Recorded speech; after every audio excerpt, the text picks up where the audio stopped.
우리 옥천의 격조를 높여주신 연주셨습니다. 부부 커플 연주니까 더 물어볼 것 같습니다. 시군마다 다 있는 도서관들이, 특히 옥천 도서관이 자치단체가 만든 아주 주민도서관, 아주 시설 좋은 주민도서관에 치여서 역할을 이뤄가고 있다. 이거를 우리 아이들을 위한 더 귀한 공간으로 만들고 싶다. 여기에 교육감도 좀 도와야 되지 않겠냐. 와서 봐라. 이렇게 해서 왔다가 진짜 그 공간을 간절하게 바라는 아이들부터 또 그거를 그냥 흘려보지 않는 어른들까지 정말 그 자발적으로 그런 공간을 기대하고 또 요구하고 하는 그 열정이 정말 놀라웠습니다. 이걸 어떻게 교육감으로서 또 받아보실까 숙제를 많고 하게 됐는데, 그런 거 와서 볼 때마다 옥천이 정말 이제 충북 자치단체 중에서 이제 막 좋은 기운을 이제 갖고 성장해가는 옥천에 와서 옥천 교육가족과 함께하는 시간을 갖게 돼서 정말 감사하고 반갑습니다. 인사말로 대신하고 딱 듣겠습니다. 고맙습니다. 유난히 뜨거웠던 여름도 지나가고 부쩍 겨울이 눈앞에 다가왔습니다. 겨울이면 주변에 힘들고 어려운 우리 교육 가족들이 많이 있습니다. 마음을 나누며 넘치면 나눠주고 부족하면 채워줄 수 있는 우리 교육 가족들이 되었으면 합니다. 교육의 많은 단신과 발전을 위해 노력하신 옥천군 학교 운영위원님 정말 고맙게 생각합니다. 세상을 바꾸는 것은 사람이고 사람을 바꾸는 것은 교육이라고 합니다. 교육의 변화는 거창한 것이 아니라 바로 이 자리에 계신 분들이 관심에서 비롯되어서 변화가 되었다고 저는 생각을 합니다. 여러분들이 가꿔 주실 충북 교육의 푸른 숲을 소망하며 이 자리에 참석해 주신 모든 분들에게 다시 한번 감사드립니다. 우리 옥천 교육이 행복교육지구 사업을 비롯해서 모든 부분에서 선두를 달리고 있어서 저도 큰 자부심을 갖고 더 열심히 해야 되겠다, 이런 굳은 맹세를 했습니다. 남은 2년 동안 우리 존경하는 김병호 교육감님, 또 우리 새로 부임하신 우리 이혜진 교육장님, 또 우리 금유신 학교 운영위원장님, 또 오정란 학부모연합회장을 비롯해서 모든 우리 운영위원님들과 또 우리 학부모 연합회장님들, 또 교장선생님, 원장님들과 힘을 합쳐갖고 충북교육, 옥천교육을 위해서 최선을 다하겠다는 말씀으로 반가운 인사를 대신하겠습니다. 고맙습니다. 박수와 함께 교육감님을 모시겠습니다. 부분적으로 좀 이렇게 보여주니까 이거 거기만 쓰지 말고 우리 직원들도 아는 게 좋을 것 같습니다. 그래서 그날 우리 전체 교육청 직원들한테 원래조회 때 한번 시연을 하고 갈까 했는데 어젯밤에 만들면서 갑자기 오늘 아침에 옥천 가서 한번 해보고 하는 게 좋겠다 이래가지고 오늘 가져왔습니다. 기대되시나요? 이거를 그냥 제도가 그렇게 바뀌면 그냥 우리는 따라가면 되지, 이렇게 해서는 안 됩니다. 이거를 적극적으로 받아안고 정말 우리가 교육자치를 우리 손으로 하겠다, 해보겠다라고 하는 의지가 중요하고 준비가 또 중요합니다. 자치단체의 재정 자립도를 높여가겠다. 이게 이제 국세와 지방세 중에 국세와 지방세의 비율을 지금보다 지방세 비율을 높이겠다. 현재는 7.6 대 2.4입니다. 국세가 76%고 24%가 지방세로 짜여진 재정 구조인데, 이거를 이제 요새는 요거를 7대 3으로 바꾸겠다 이렇게 얘기하고 있고, 궁극적으로는 6대 4까지 해야 합니다. 국세를 줄이고 지방세를 늘려서 지방의 재정 자립도를 높이겠다 이렇게 하고 있는 거예요. 그리고 또 하나는 이제 자치 정신을 연방제 수준으로 해나가겠다. 연방제 수준의 자치를 구현하려고 한다. 이렇게까지 얘기를 하고 있어요. 그래서 이제 지방자치단체란 말 대신에 지방정부라는 말을 쓰겠다고 얘기하고 있어요. 그리고 또 하나는 이제 이 분권이 이제 국민주권 시대에서 주민주권 시대로 주권자가 국민의 개념에서 이제 주민의 개념으로 바꾸겠다. 이렇게 이제 철학부터 이렇게 하고 있고 그 기저에 이제 균형 발전을 두고 모든 지방들이 이렇게 자치분권을 통해서 고루고루 발전의 주체가 돼가지고 발전의 주역이 돼가지고 고루 발전을 해야 된다. 이게 구상입니다. 그래서 이제 헌법에다가 담으려고 이 자치분권 정신을 헌법에다가 아예 규정하려고 그래서 4대 지방자치권을 이양하겠다라고 얘기하고 있습니다. 4대 지방자치권이라고 하면 지방자치의 본질인 자치입법권, 자치행정권, 자치재정권 거기에다가 복지권까지 요 4대 자치권을 헌법에다가 아예 못 박아두겠다 이렇게 얘기를 하고 있어요. 자, 그래서 이제 자치분권이 시대 정신이 이제 되어가고 있는데 이 자치란 말과 분권이란 말의 개념부터 다시 한번 우리가 그 주체가 될 거니까 가다듬어 봐야 될 것 같습니다. 자치란 말은 당연히 스스로 다스린다는 뜻이죠. 셀프 거버먼트라고 얘기하는데 이제 이 거버먼트라고 하는 건 통치 개념으로 한다고 한다면 이제 거버먼트를 넘어서 거버넌스로 가야 된다. 협치로 가야 된다. 이렇게 얘기까지 하고 있죠. 자, 그런데 대체로 이 다스릴 치자는 우리 유교 정신에도 담겨 있습니다. 우리 유교 유학이라고 하는 게 대체로 수기치인의 학문이라고 그러잖아요. 수기치인, 유학의 모든 영역이 사실은 수기 앤드 치인이라는 거예요. 유학의 기본 정신이 수기치인이라는 게 뭐죠? 자신을 닦고 남을 다스린다는 뜻이에요. 유학의 모든 내용은 공자왈 맹자왈 하는 내용이 수신, 제가, 치국, 평천하 요거하고 똑같죠. 수신, 자기 덕성을 닦는 일, 자기 수신, 수양하는 수양론, 도덕론, 그 다음에 나머지는 행정학, 정치학입니다. 남 다스리는 내용이 대부분이죠. 제후가 아니면 국왕이 어떻게 해야 된다, 이럴 때 어떻게 저렇게 해야 된다. 그게 수기치인인데 바로 요 치인, 요 인자는 남인자이죠.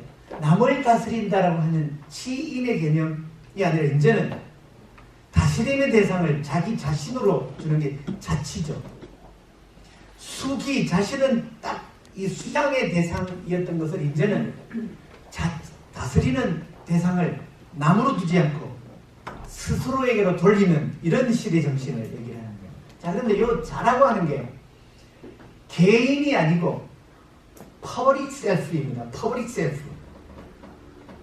이거는 도산 안창원 선생님은 소아, 대아 이렇게 구분을 하는데 소아는 그야말로 개인, 일개인, 자연인을 말하는 대아는 공공, 퍼블릭 셀프죠. 공공의 아죠. 자, 그래서 우리가 지금 민주주의 단위로서 자치를 얘기할 때는 요 자자는 퍼블릭 셀프입니다. 퍼블릭이라고 하는 거죠. 그래서 요 자자를 만약에 사람으로 친다면 그 개념은 퍼블릭 개념을 갖고 있는 공민, 개인이 인민이 아니라 공민으로 둔다라고 하는 거예요. 그래서 이제 공민의 개념은 옛날에 우리 사회 교과서 얘기할 때 공민 요거하고는 조금 다른 건데 그건 어디에서 나오는 거냐면 요 공자가 오피셜의 뜻도 있고 퍼블릭의 두 가지가 있어. 근데 예를 들어서 관이라는 뜻의 오피셜이라는 뜻의 공은 옛날에 국가 중심의 개념이어서 국가가 기르고자 하는 국민에 가까운 개념으로서 공민 요거예요. 그런데 퍼블릭 개념의 공민은 요 밑에 있는 거예요. 국가사회의 일원으로 헌법에 규정된 권리와 의무를 가지고 독립생활을 하는 자유민인데 지자체 주민으로 공민권을 가진 사람이다. 이렇게 얘기를 하는데 요 공민이라고 하는 게 사실은 지금 뭐 헌법적 개념이나 법률적 개념은 아니죠. 그런데 우리가 교육에 있어서는 요 공민의 개념을 앞으로 민주시민의 개념과 연결을 해가지고 중요하게 우리가 주목해야 될 개념이라고 생각을 합니다. 그래서 사실 자치라고 할 때 아까 왜 국민주권에서 이제 주민주권으로 바뀌었다 그랬잖아요. 그 주민의 개념이 공민이어야 된다. 이런 뜻입니다. 자, 그래서 이제 요 자치를 이제는 요 자자를 지역 단위 자치단체를 이루는 그 주체로서 공민을 얘기를 하는 거다. 이런 개념을 한번 염두에 두어 주시고 그 다음을 살펴주시기 바랍니다. 자, 그 다음에는 분권이라고 하는 건데 당연히 이건 나눌 분자이고 요 권세권자인데 요 권자의 개념에도 뭐를 나누는가? 그 나누의 대상이 권의 대상이 네 가지가 있어요. 권리, 권위, 권한, 권력 이렇게 있습니다. 요 개념이 아주 미세한 뉘앙스의 차이가 있고 개념의 차이가 있습니다. 그거는 이제 조금 이따가 얘기를 하는데 요 권자를 요 네 가지를 얘기하기 전에 나눌 분자 요거를 보면 요거는 또 분권이라고 할 때 중앙정부가 권한이든 권력이든 이제 지방자치단체로 넘긴다. 나누어 넘긴다는 의미인데 이거를 학계 일각에서는 이걸 배분으로 이렇게 개념을 하다고 배분. 권력, 권한 배분. 근데 저는 개인적으로 이거를 좀 준비하면서 배분이 아니라 이건 이양이다. 이런 생각이 들었어요. 왜 그러냐면 중앙정부가 갖고 있던 권한이든 권력이든 이거를 교권도 교사의 권리라는 측면이 있습니다. 이거는 뭐냐면 교사에게 있는 것 중에서 자연인으로서 누려야 할 인권을 말하는 겁니다. 예를 들면 휴식권, 투표권, 휴가권 이런 게 권리입니다. 교권이라고 얘기할 때 권리 측면은 그것이 있습니다. 학생들에게도 마찬가지입니다. 학생들에게도 사람으로서 태어나는 순간 주어지는 인권, 요게 권리입니다. 아이들에게. 자, 그 다음에 권위라고 하는 게 있습니다. 요 권위는 교사 중에서도 스승이라고 불릴 만한 아우라, 요걸 권위라고 합니다. 근데 요 권위는 옛날 같으면은 상징을 부여해주면 주어졌습니다. 학사모, 박사모를 씌워주면 박사의 권위가 상징되죠. 왕관을 씌워주면 왕의 권위가 상징이 됩니다. 옛날 일제시대 때 훈장, 학교 선생님들에게는 칼을 채웠죠. 훈도라고 하는 칼을 채워주면 그 칼이 권위의 상징이어서 함부로 넘보지 못하고 그림자도 받지 않았죠. 요게 권위라고 합니다. 근데 이 권위는 어떤 속성이 있냐면 그거를 받들어 모시는 사람이 받아들여줘야 됩니다. 받들어 모시는 사람이 인정하지 않으면 권위가 서지 않습니다. 이런 게 있습니다. 그 권위 개념을 한번 생각해 보시고 그 다음에 케이스별로 한번 구별해 보겠습니다. 자, 그 다음에 권한이라고 하는 게 있습니다. 이 권한은 누가 주는 거냐? 시스템이 주는 겁니다. 교사 자격증을 따서 교사로 발령받는 순간 학생들 평가할 수 있는 권한이 생깁니다.